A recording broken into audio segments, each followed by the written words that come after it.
When Eleanor Graves received a letter informing her that she'd inherited a countryside estate from a relative she'd never met, she assumed it was a clerical mistake. The letter, written in ornate, looping cursive, was signed by an attorney representing the late Margaret Delaney, a great-aunt Eleanor had no memory of. The manor stood deep in the English countryside, surrounded by dead fields and twisted woods. As her car crunched along the gravel driveway, Eleanor's unease grew.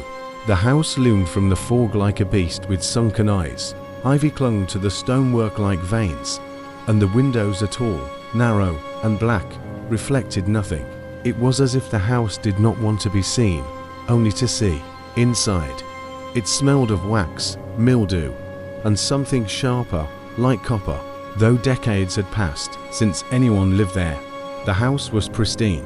Portraits lined the walls, all versions of the same woman at different stages of life, her face unchanging, her eyes oddly fixated beyond the canvas. On her first night, Eleanor was awakened by tapping, faint, rhythmic, coming from upstairs. Exploring the next morning, she discovered a door at the end of a corridor she hadn't noticed before. It was different, the wood darker, the handle rusted, cold even in her warm hand. It wouldn't open. She searched the house for keys, but none fit. Later, while examining the attic, she found a journal, Margaret Delaney's. Its pages were filled with cryptic entries. It watches from the walls. It follows me in the mirrors. I am not alone in this house. And I tried to burn the doll. It returned the next morning, seated in the nursery, smiling. There'd been no mention of a nursery. Eleanor felt a chill. She hadn't seen a nursery in the house, or so she thought. That night, Eleanor heard music. A soft lullaby echoed faintly through the halls. Following it led her to a room she swore didn't exist. A pale blue nursery with antique toys and a rocking chair that moved by itself. In the crib sat a porcelain doll. Its eyes were glassy, to lifelike, and its mouth was just slightly ajar, revealing something inside, tiny teeth. The next morning, the nursery was gone. As days passed, Eleanor began to lose time. Hours would vanish. She found herself standing in rooms she didn't recall entering. Her reflection began to behave strangely. It delayed, hesitated, mimicked emotions she didn't feel. She began hearing her name, whispered from vents and fireplaces. When she confronted the house aloud, demanding to know what it wanted, the lights flickered, and a chorus of voices answered at once, "Stay." The attorney called to check on her. She mentioned the nursery. He fell silent. "There is no nursery," he said flatly. There never was. The Delaney family line ended with Margaret. There were no children, yet the doll now sat on Eleanor's bed. Eleanor started digging through the property's history. Town archives revealed disturbing facts. Every occupant of the house since 1834 had gone mad, disappeared, or died mysteriously. There were reports of seances, spiritualists who never returned, and a priest who went blind after attempting an exorcism. In the basement, she found a hatch beneath the wine cellar. The air beneath was thick, like breathing through gauze. A staircase led to a narrow tunnel lined with stone. At its end was a chamber with symbols etched into the floor, walls blackened by soot. In the center stood a chair facing the wall. On it, a skeleton, slumped, hands chained. As Eleanor approached, the doll's lullaby echoed from the stone, and blood wept from the cracks. Eleanor staggered back, bile rising in her throat. The skeleton still wore remnants of a dress, something old-fashioned, Victorian. A silver locket hung around its neck, untouched by time. With trembling fingers, Eleanor opened it. Inside was a miniature portrait, a woman with the same fixed eyes she'd seen in the paintings upstairs. Margaret Delaney. The lullaby swelled around her, seeming to come from the very stones, vibrating through her bones. Then, a creak. The chair moved, just slightly. The skeleton's head tilted toward her with an audible crack of bone. She ran, up the stairs, through the cellar, through the kitchen, where all the cupboards were now open. The house was colder, the air thick with rot, but when she reached her bedroom, the doll was gone from the bed. It now sat at her writing desk, facing the door. Its glassy eyes followed her, Eleanor locked herself in the library, scanning Margaret's journal for answers. One page, smeared with ink and something darker, read, "The house feeds, not on blood, but on memory. It becomes you. The longer you stay, the less you are. I cannot remember my name some days." Eleanor jolted. Hadn't she forgotten to call her sister? Or did she even have one? She flipped back through the journal. Something new had appeared between the pages. A sketch.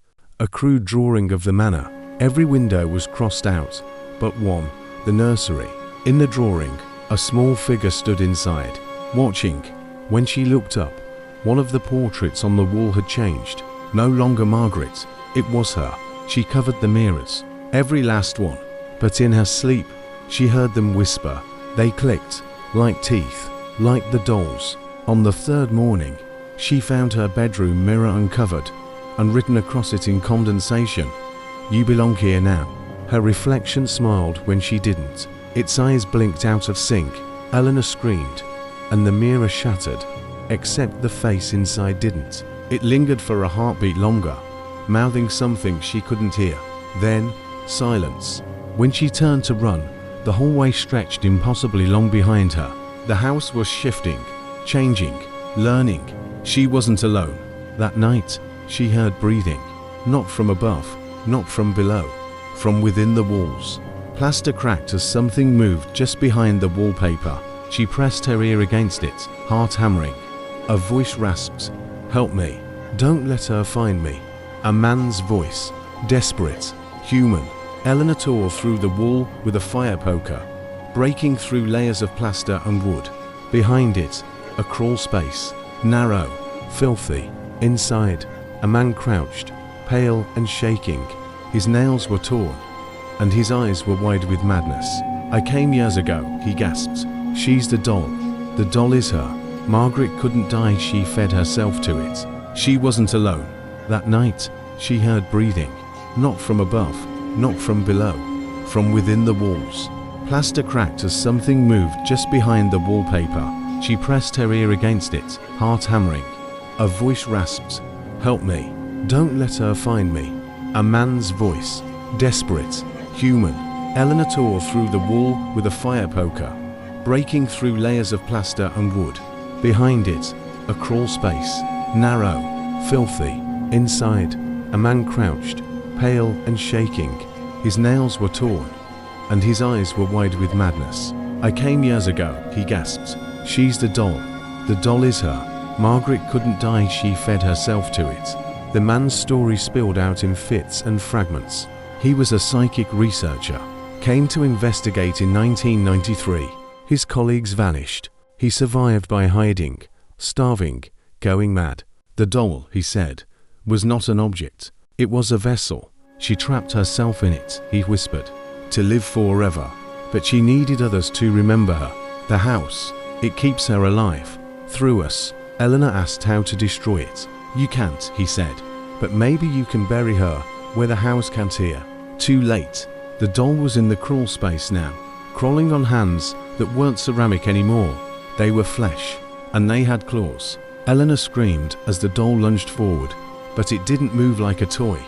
It scrambled with the speed and ferocity of an animal, limbs jerking in unnatural angles. The man shoved Eleanor backward, putting himself between her and the thing.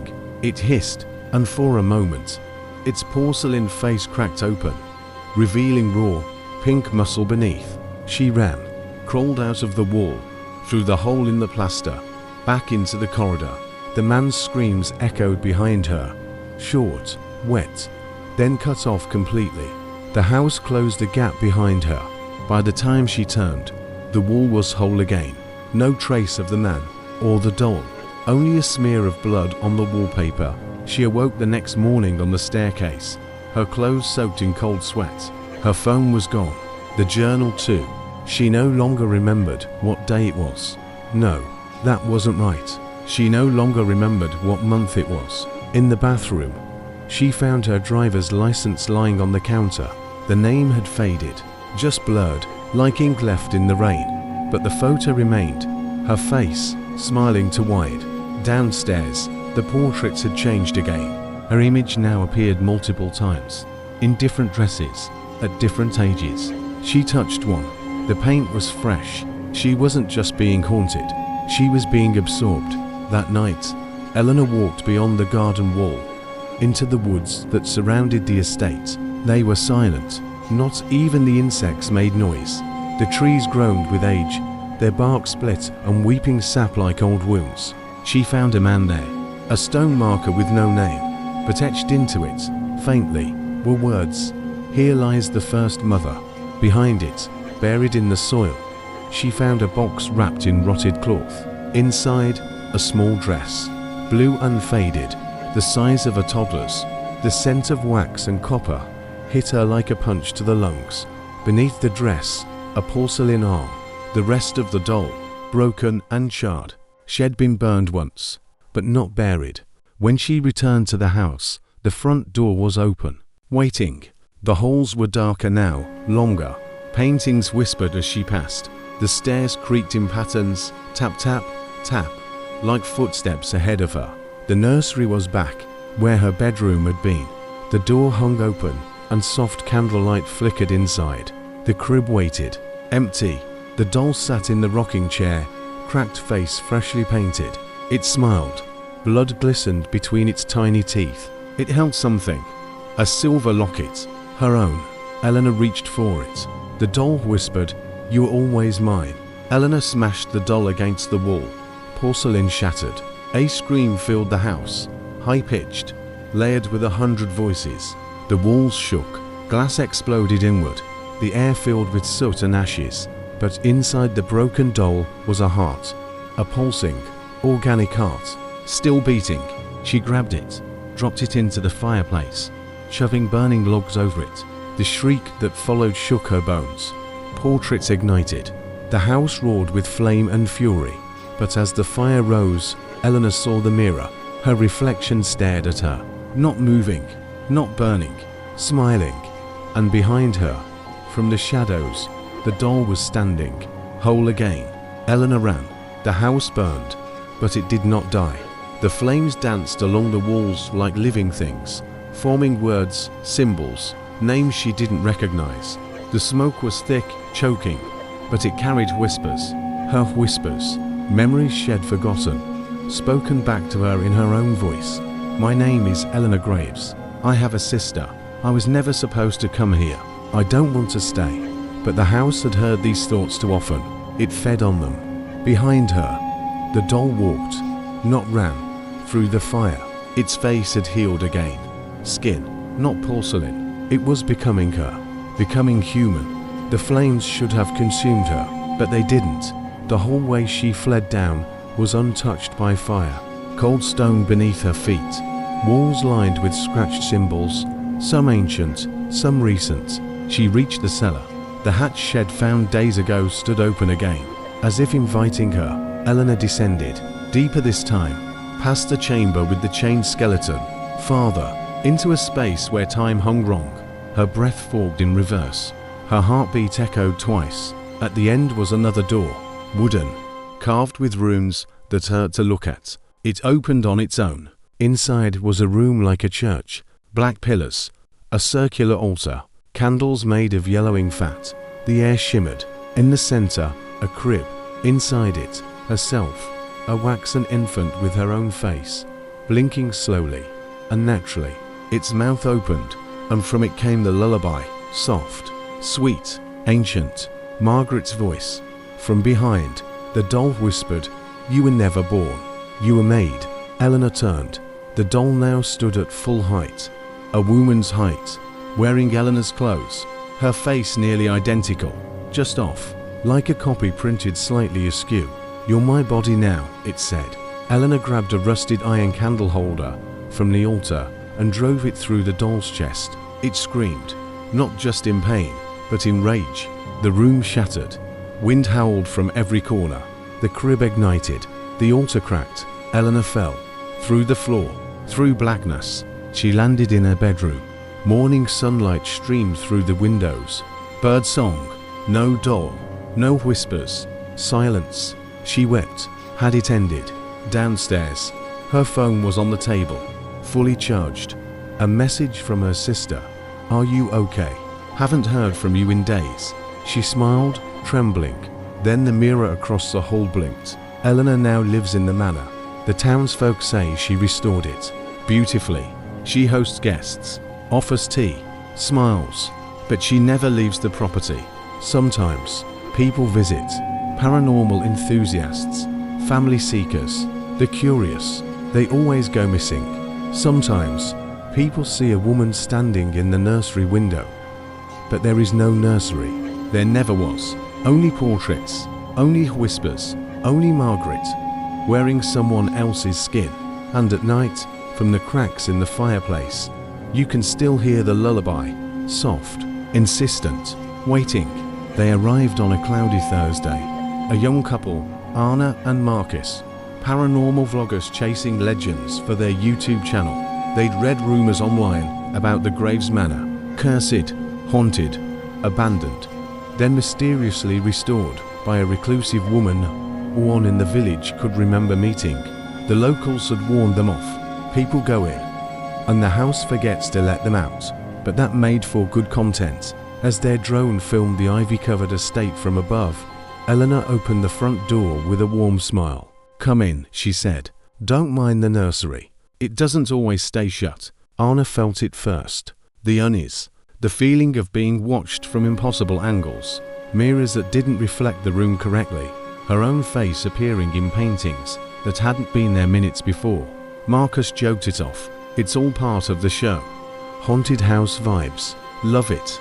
But he didn't laugh when his reflection whispered to him in the bathroom, and kept speaking after he walked away. They tried to leave the next morning. The car wouldn't start. The road was gone. Just fog, thick and churning. The manor behind them seemed closer than before, almost breathing. That night, Anna awoke to music. A soft lullaby.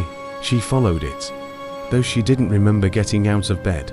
The halls were darker, longer, as if the house had grown while they slept. The nursery was open again. Inside sat the doll. It had Marcus' face. It blinked, smiled. "He's inside now," it whispered. "But he doesn't like it here." Anna turned and fled, only to find herself back in the nursery again. She screamed, but the room swallowed the sound, soft as wool, warm as blood. Marcus clawed at the wallpaper. He didn't know how he'd gotten inside the walls, or why his legs didn't work anymore. His phone battery was dead.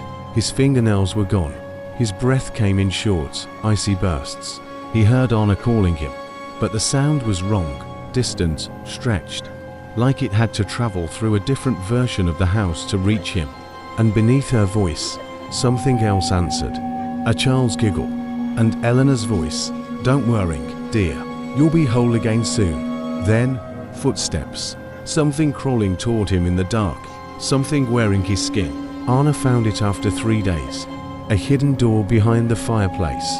A room with red velvet walls and dozens of portraits. They lined the chamber in a perfect circle. Each one was of a guest, smiling, always smiling. All of them missing. Marcus was there. So was she. In the center of the room, a full-length mirror. Anna looked into it, and her reflection blinked, then smiled, then stepped out. Anna's reflection touched her face. Its fingers were cold, too smooth, waxen. The smile never faded. It was like looking into a future version of herself, one drained of fear, of memory, of will. The real Anna backed away. The reflection moved forward. The surface of the mirror rippled like water. She screamed and turned, but the door behind her was gone. Walls closed in, narrowing the room, forcing her back toward the glass. From behind the frame, Eleanor stepped forward. "You don't understand yet," she said gently. "The mirror doesn't reflect you. It remembers you." Anna's reflection opened its mouth and breathed her name. Eleanor brought the new doll to the nursery that night. It was beautiful, perfectly sculpted from wax, bone, and skin. Blue eyes set in its face like sapphires. Dressed in the clothes Anna had worn, its mouth stayed slightly open, not in a smile, but in something more like anticipation. Eleanor sang the lullaby softly as she placed it in the crib. Outside the room, the house shifted, absorbing a new memory, reshaping its corridors, preparing for the next arrival. In the mirror above the fireplace, Anna watched herself rock in the crib, silent, frozen, trapped inside her own reflection. Far away, in a dusty legal office, a sealed envelope sat on a cluttered desk. It bore the Delaney family crest. The letter inside was addressed to one Isabel Graves, Eleanor's cousin in Manchester. It informed her of an inheritance, a rural estate, recently abandoned by its last known owner. A Miss Eleanor Graves, now missing, no next of kin. The envelope was never sent, but one day soon, it would be. The house had already begun to dream of Isabel. It knew her face. It had plans. In the deepest part of the manor, beneath the stones blackened by time, the original doll sat still. The first doll, cracked, silent, forgotten, but not dead. Nothing truly dies in the house. It watches through the eyes of the newer ones, waits in the walls, in the mirrors, in the mouths of the hearths. Each time someone enters, it stirs, it whispers. Margaret, Eleanor, Anna, Isabel. Names are only costumes. The house wears them like dresses, each stitched from memory and flesh. And Eleanor, if she ever was, is now only another echo, whispering through the portraits. The house is quiet again, windows dark, doors closed. The fog rests heavy over the fields. Locals cross to the other side of the road when they pass it. But some nights, a single candle burns in the nursery window, and if you listen closely, past the wind, beyond the trees, you'll hear it. That music box melody, soft, slow, calling, because the house remembers, and it is always hungry. Years passed. Graves Manor stood untouched, its gardens overgrown, its windows like blind eyes staring into the grey fog. No more visitors came. The road that once led to the house was swallowed by brambles and time. But inside, the house waited. Beneath the nursery, in the chamber of black stone and bloodied ruins, the first doll remained. Its limbs were cracked, its mouth slightly open, its teeth small and human. It no longer sank, it no longer needed to, because the house had become complete. There was no one left to remember Ella, no one to say her name aloud. And without memory, without resistance, the house could finally sleep, until it would hunger again. But for now Graves Manor stood still, watching, listening, and somewhere in the silence, a lullaby breathed its last note. The end.